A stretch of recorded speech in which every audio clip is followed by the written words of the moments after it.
ये क्वेश्चन भी JEE advance का है और ये एसी पर ही बेस्ड है ना, एसी चैप्टर का ये। और ये भी काफ़ी अच्छा क्वेश्चन है, पहले खुद ट्राई कर लो, आप नहीं सॉल्व हो तो फिर आप सोल्यूशन देख लेना, राइट। क्वेश्चन पढ़िए। You are given many resistances, capacitors and inductors, यानी आपके पास बहुत सारे कैपेसिटर्स हैं, रेजिस्टर्स, इंडक्टर्स हैं। And these are connected to variable DC voltage source the first two circuits. कह रहा है कि ये सारे जो एलिमेंट्स हमने बताए इनके डिफरेंट कॉम्बिनेशन बना के आपके सामने पेश किया गया, यानी आपको दिया गया ये सारे सर्किट्स हैं डिफरेंट कॉम्बिनेशंस। इसमें बोला कि ये पहला दो सर्किट है ये डीसी सोर्स, देखिए यहाँ भी डीसी सोर्स है, यहाँ भी डीसी सोर्स है, ठीक है। तो ये दो तो डीसी सोर्स से कनेक्टेड है। And the last three are connected with AC source of 50 hertz frequency, यानी ये जो लास्ट के 3 सर्किट्स हैं, खूब ध्यान समझना भाई, इन तीनों एसी सोर्सेज की जो फ्रीक्वेंसी है that is 50 hertz, right. Clear है। तो इसकी एंगुलर फ्रीक्वेंसी क्या हो जाएगी वो भी आप लिख लो, this is 2 pi F, that is 100 pi, जिसको आप कितना लिख सकते हैं, पाई की वैल्यू कितनी होती है 3.14, इसको 100 से आप मल्टीप्लाई करोगे तो you are going to get 314, ठीक है ना। ओमेगा रेडियन पर सेकंड में कर लेंगे आप। तो ये तो सारी चीज़ें हैं, इतनी चीज़ें बताने के बाद उसने क्या कहा है कि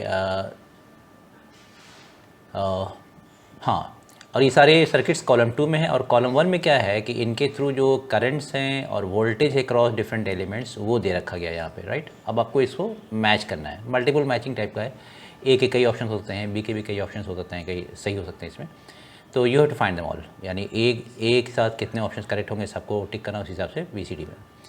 और एक चीज़ और क्या कही जा रही कि इसमें जो करंट फ्लो हो रहा है, तो इस फर्स्ट 2 सर्किट्स में जो डीसी करंट है वो स्टेडी स्टेट करंट है, यानी इसमें जो करंट होगा इसमें स्टेडी करंट की बात हो रही है। हालांकि सबको आई बोल रहा है, लेकिन जाहिर बात है कि करंट्स की वैल्यू डिफरेंट होगी क्योंकि सर्किट्स ही डिफरेंट है।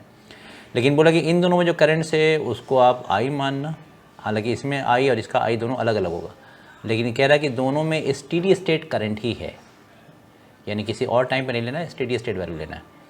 और इसमें भी आपके पास जो करंट्स हैं, ये तीनों सर्किट्स में जो करंट्स हैं वो भी आप आई मान लोगे, लेकिन इसमें हम इसको आई RMS लिखते हैं क्योंकि इसमें बोला कि इसमें जो आई है वो RMS वैल्यू, यहाँ भी आई RMS और यहाँ भी आई RMS। जाहिर बात है कि ऐसी सर्किट्स है जिसमें करंट हम लोग क्या लेंगे आई RMS, ठीक है। लेकिन इन सब की वैल्यूज़ को वो नाम आई ही दे रहा है, यानी इस आई RMS तो डेफिनेटली RMS वैल्यू होगी, लेकिन इसको भी वो आई ही कह रहा है, यहाँ भी आई है, यहाँ भी आई है और यहाँ भी आई है। अब इससे ये मत कंफ्यूज हो जाएगा कि अच्छा पांचों में करंट से में, नहीं, करंट हर सर्किट में डिफरेंट है, लेकिन वो कह रहा है कि फर्स्ट 2 सर्किट्स में जो करंट्स है उसको हम आई मीन रिप्रेजेंट कर रहे हैं आई से, but they are steady state currents, दोनों की वैल्यूज अलग होगी। और यहाँ जो है वो RMS वैल्यूज़ है करंट्स की, हम उस सबको आई से रिप्रेजेंट करें, ताकि यहाँ जो देखिए प्रोपोर्शनल टू आई कर रहा है, तो आपको चेक करना है कि DC की बात हो रही है कि AC की बात हो रही है, उसके हिसाब से सारा आपको ऑप्शन चूज़ करके करेक्ट करना है, राइट। अब आगे बढ़ते हैं। इसके बाद एक चीज़ और कही गई कि इसमें जो एलिमेंट्स हैं उसके क्रॉस पोटेंशियल डिफरेंस दे रखा गया है V1 एंड V2, जैसे यहाँ इंडक्टर है उसके क्रॉस V1 है, यहाँ कैपेसिटर है उसके क्रॉस V2, इस तरह से सारे सर्किट्स में दे रखा गया है। अब ये सारी वैल्यूज़ यहाँ दे रखा और आपसे चूज़ करने के लिए बोला है कि ज़रा मालूम कीजिए कि क्या क्या है। तो देखो क्या क्या पूछ रहा है वो। पहली बात को आई निकालने के लिए कहा जा रहा है इसमें, देखिए यहाँ भी आई है, आई से कनेक्शन है, तो मैं चारों में पाँचों सर्किट्स में बल्कि आई की वैल्यू आपको निकाल के दे दे रहा हूँ ताकि कन्फ्यूजन ही खत्म हो जाए, फिर आसानी से हम उसको चूज़ कर सकते हैं। तो देखिए पहले वाले DC सर्किट में चूँकि ये कह रहा है कि स्टेडी स्टेट करंट है, तो स्टेडी स्टेट करंट और ख़ास करके चूँकि कैपेसिटर है, तो हम जानते हैं कि स्टेडी स्टेट के केस में कैपेसिटर जो है वो फुली चार्ज हो जाता है और वो ओपन सर्किट की तरह बिहेव करता है, यानी करंट रुक जाता है स्टेडी स्टेट में बेसिकली, है ना। इसके बाद तो करंट फ्लो नहीं करेगा। तो यहाँ पे जो आई की वैल्यू होगी एट स्टेडी स्टेट इस वाले सर्किट के लिए, वो आई की वैल्यू क्या हो जाएगी, 0 हो जाएगी, है ना, आई 0 हो जाएगा।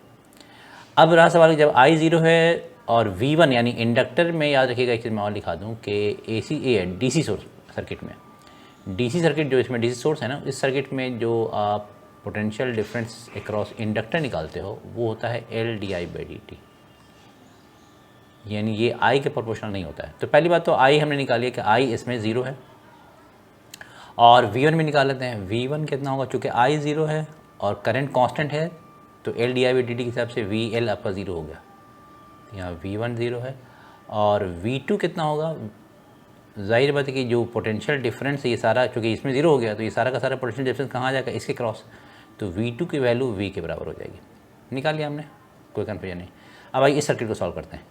तो इसमें I जो होगा स्टेडी स्टेट में ज़ीरो नहीं होगा क्योंकि रेजिस्टेंस तो है, तो इसमें I जो है हम इसको लिख दें, सिर्फ वैल्यू नहीं लिखना है, ज़ीरो नॉट ज़ीरो की टर्म में बात करने जा रहे हैं। यहाँ पे ज़ीरो नहीं होगा, मैं इसको लिख देना नॉट ज़ीरो। क्लियर है बिल्कुल। और हम लोग ये भी पढ़ चुके हैं कि जब LR सर्किट में स्टेडी स्टेट में ये जो इंडक्टर होता है इसके क्रॉस पोटेंशियल ड्रॉप ज़ीरो हो जाता है, पोटेंशियल डिफरेंस ज़ीरो हो जाता है। क्यों? क्योंकि करंट कांस्टेंट हो जाता है। तो करंट कांस्टेंट होने की वजह से डी आपका ज़ीरो हो गया।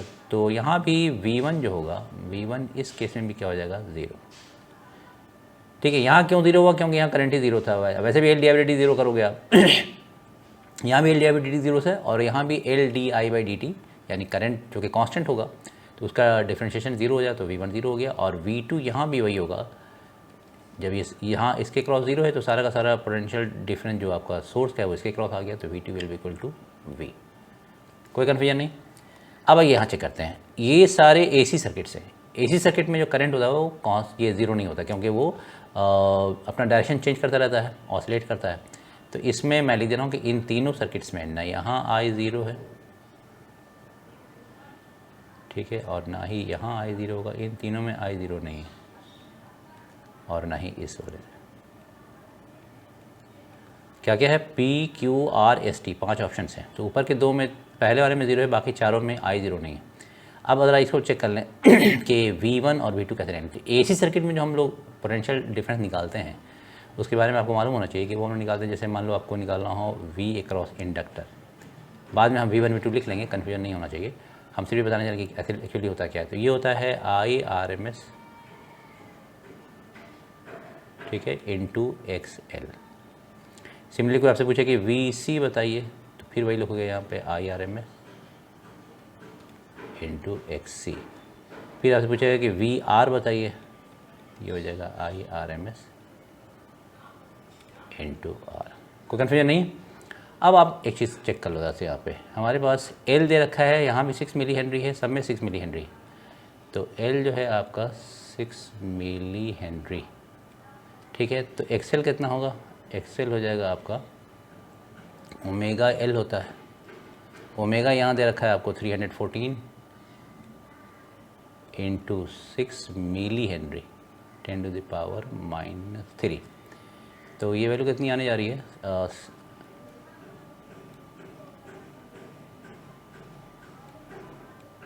ये हो जाएगा आपका XL की वैल्यू इतना ओम, ठीक है ना। तो XL हमने निकाल लिया क्योंकि ज़रूरत है इसकी। अब आइए XC भी निकाल लेते हैं। XC हो जाता है 1/ωc, तो 1/ω है 314 और C देखिए कितना दे रखा है। C यहाँ है 3 माइक्रोफराड और कहाँ, यहाँ भी 3 माइक्रोफराड, यहाँ भी 3 जगह है और सब 3 माइक्रोफराड, 10⁻⁻6। ये ऊपर जाके 10⁻6 हो जाएगा। 10⁻6 तो देखो मैं कैसे लिख रहा हूँ, 1000 इंटू 1000। रीज़न बता रहा हूँ मैं ऐसा क्यों लिख रहा हूँ। और नीचे क्या है आपका, 3 से मल्टीप्लाई कर दो, 942, ठीक है। तो अगर देखो ये तो 1000 रहेगा ही और 1000/942 जो आएगा यानी आएगा 1000 इंटू 1000/942 क्या आएगा, 1 पॉइंट समथिंग। हमको कैलकुलेट करने की जरूरत नहीं। तो यहाँ ही मुझे ये मालूम हो रहा है कि XC जो है ये स्लाइटली ग्रेटर दैन 1000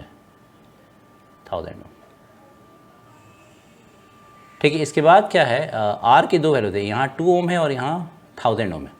तो जब हम कंपेयर करेंगे तो यहाँ हम क्या देख रहे हैं कि XC जो है वो सबसे बड़ा आ रहा है। इसके बाद R है, R चाहे 2 ओम हो या 1000 ओम हो, ये है। और R बड़ा किससे है, XL से, क्योंकि XL की वैल्यू 2 से भी छोटी है। तो ये हो गया XL। ये समझ में आ गई बात। अब आप देखो एक चीज़ गौर करना, बहुत बहुत इंपॉर्टेंट बताने जा रहा हूँ कि एक चीज़ तो आपको क्लियर हो चुकी है कि इसमें जो करंट्स हैं वो नो डाउट डिफरेंट करंट्स हैं, लेकिन एक चीज़ ध्यान दो, जब मुझे कंपेयर करना इन दोनों में जो करंट IRMS ही जाएगा ना, तो हम जब इंडिविजुअल एक ही सर्किट में दोनों एलिमेंट्स की जब बात करेंगे तो उसमें तो IRMS सेम है, तो उसी हिसाब से यहाँ कंपेयर करने के लिए बोला जा रहा है। तो आप ज़रा मुझे बताओ कि इस केस में पहले बताओ, इसमें V2 V1 से बड़ा है कि नहीं। तो वो तो यहीं से मालूम हो जाएगा कि हाँ V2 V1 से बड़ा, V2 V है, V1 0 है। इसमें भी V2 V1 से बड़ा है। ठीक है। अच्छा अब ज़रा इसमें देख लो, तो हम यहाँ चेक कर रहे हैं कि जब हम AC सर्किट्स में पोटेंशियल डिफरेंस निकालते हैं तो वो RMS करंट के प्रोपोर्शनल होता है, यानी जो और IRMS क्या है, IRMS है कि I के बराबर। तो चाहे VL हो यानी V1 हो या V2 हो, इन सर्किट्स की बात मैं कर रहा हूँ, वो सब प्रोपोर्शनल टू I है, क्योंकि IRMS तो I के बराबर ही दिया गया है ना। तो यहाँ देखो क्या कह रहा है, V1 is proportional to I, ये भी सही है, V2 is proportional to I, ये भी सही है, ठीक है। तो इतनी बात तो क्लियर हो गई कि V1 V1 proportional to I है। इसके बाद एक चीज़ और देखो कि जब पोटेंशियल डिफरेंस निकालेंगे तो ये तो सबके लिए, यानी जाहिर बात है कि हर एलिमेंट में इसके लिए I सेम, फिर इसके लिए भी I सेम, इसके लिए भी I सेम। ये अलग बात है कि सबके लिए I, तीनों सर्किट्स का I अलग अलग है, लेकिन एक सर्किट में जो दोनों एलिमेंट से क्रॉस करेगा वो तो IRMS सेम ही है। तो इस केस में अब वो डिपेंड किस पे करेगा पोटेंशियल डिफरेंस, इस पे XL, XC और XR पे। तो जिसका ये बड़ा होगा उसका पोटेंशियल ड्रॉप या पोटेंशियल डिफरेंस बड़ा होगा। तो ज़रा मैं इसकी बात कर रहा हूँ, इसमें क्या होने जा रहा है, मैं रेड सी दिखूँगा। इसमें देखो, इसमें दो चीज़ें हैं, रेजिस्टेंस है और इंडक्टर है। तो ये रहा रेजिस्टेंस और ये रहा इंडक्टर। तो हम देख रहे हैं कि रेजिस्टेंस इंडक्टर से बड़ा है, तो रेजिस्टेंस के क्रॉस जो पोटेंशियल डिफरेंस होगा वो भी इंडक्टर के क्रॉस पोटेंशियल डिफरेंस से बड़ा होगा, क्योंकि IRMS तो सेम ही है इसके लिए, भाई दोनों में IRMS सेम है। लेकिन इसका जो XL, इसका जो XR होगा, और इसको R बोलते हैं बेसिकली, और इसका XL। तो हम यहाँ देख रहे हैं कि R जो है XL से बड़ा है, इसका मतलब पोटेंशियल डिफरेंस इससे बड़ा होगा। तो इस केस में V2 जो है वो ग्रेटर दैन V1 आ रहा है। इसमें देखो क्या होगा, इसमें भी XC और XL से तो बड़ा ही है, XC जो है वो XL से बड़ा है, तो इसमें भी V2 जो है वो V1 से बड़ा आ रहा है। इसमें क्या देखेंगे, यहाँ कैपेसिटर है और रेजिस्टर है 1 किलो ओम। तो कैपेसिटर और ये देखो, कैपेसिटर 1000 ओम है और रेजिस्टर जो है वो 1000 ओम से बड़ा है XC, और रेजिस्टर एग्जैक्टली 1000 ओम है। देख लो यहाँ पे 1 किलो ओम दे रखा है। तो चूँकि XC R से बड़ा है, इसलिए जो है इसमें भी V2 क्या हो जाएगा, इसमें भी V2 V1 से बड़ा हो गया। तो ये सारी इन्फॉर्मेशंस निकालने के बाद अब आप बड़ी आसानी से सारा कुछ यहाँ सॉल्व कर सकते हैं। मैं अब यहाँ पे सॉल्व करने जा रहा हूँ कि A का क्या क्या आंसर हो सकता है। तो देखते हैं क्या होने जा रहा है। देखो A में दे रखा है कि I नॉट इक्वल टू 0, तो सिर्फ एक चीज़ देख के हम आंसर नहीं लगा देंगे। I नॉट इक्वल टू 0 किस में देखो, Q में भी है, R में भी I नॉट 0 है, S में भी I नॉट 0 है और T में भी I नॉट 0। इसका मतलब चारों आंसर होगा, ये कोई जरूरी नहीं है। आगे ये भी चेक करना होगा कि V1 is proportional to I। तो इसका जो V1 है वो I के प्रोपोर्शनल तो नहीं है, क्योंकि इंडक्टर का जो पोटेंशियल डिफरेंस होता है DC सर्किट में वो इस पर डिपेंड करता है। तो यानी A का आंसर P नहीं होगा। ठीक है ना। इसमें भी दोनों DC सर्किट्स हैं और दोनों के केस में I पे डिपेंड नहीं करता, बल्कि वो di/dt पे डिपेंड करता है। एक तो L की वैल्यू इसमें आ रही है और di/dt यानी rate of change of current पे डिपेंड करता है, पोटेंशियल डिफरेंस अक्रॉस इंडक्टर। तो ये दोनों तो गायब हो गए, दोनों में तो कोई आंसर नहीं होगा। अब आगे बाकी सब में जो है, चाहे ये हो चाहे ये हो चाहे ये हो, इसमें V1 जो है वो प्रोपोर्शनल टू देखो I है ना। ये सब में चाहे इंडक्टर की बात हो और रेजिस्टर की बात हो, सब में IRMS की ही प्रोपोर्शनल होता है, क्योंकि AC सर्किट्स में जो पोटेंशियल डिफरेंस होता है वो IRMS करंट पे डिपेंड करता है ना। तो ये सही है, यानी हमारे पास A का जो आंसर आ जाएगा वो क्या आ जाएगा, R है आंसर, S है और क्या है T। अब आइए B देखते हैं।